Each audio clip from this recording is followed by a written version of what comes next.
ആളൂർ പഞ്ചായത്തിന്റെ ചിരകാല സ്വപ്നമായ പോലീസ് സ്റ്റേഷൻ സാക്ഷാത്കരിച്ചത് UDF ഭരണകാലഘട്ടത്തിൽ ഇരിങ്ങാലക്കുട MLA ആയിരുന്ന തോമസ് ഉണ്ണിയാടന്റെ പരിശ്രമ ഫലമായാണെന്ന് കേരള കോൺഗ്രസ് അവകാശപ്പെട്ടു.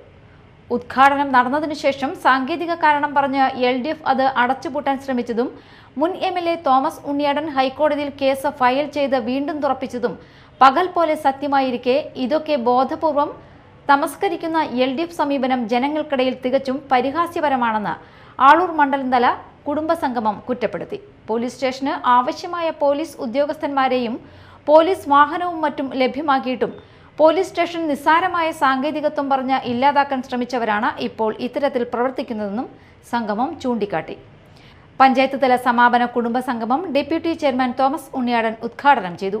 മണ്ഡലം പ്രസിഡന്റ് നൈജു ജോസഫ് ഊക്കൻ അധ്യക്ഷത വഹിച്ചു. സംസ്ഥാന ജനറൽ സെക്രട്ടറി മിനി മോഹൻദാസ്, നിയോജക മണ്ഡലം പ്രസിഡന്റ് റോക്കി ആളൂക്കാരൻ, സേതുമാധവൻ പറയമ്പളപ്പിൽ, ഫിലിപ്പ് ഒളാട്ടുപുറം, ജോസ് അരിക്കാട്ട, ഡെന്നിസ് കണ്ണങ്കുന്നി, ജോബി മംഗലൻ, ജോജോ മാടവന, ജോർജ് കുറ്റിക്കാടൻ, നെൽസൺ മാവേലി, ജോഷി മാടവന എന്നിവർ സംസാരിച്ചു.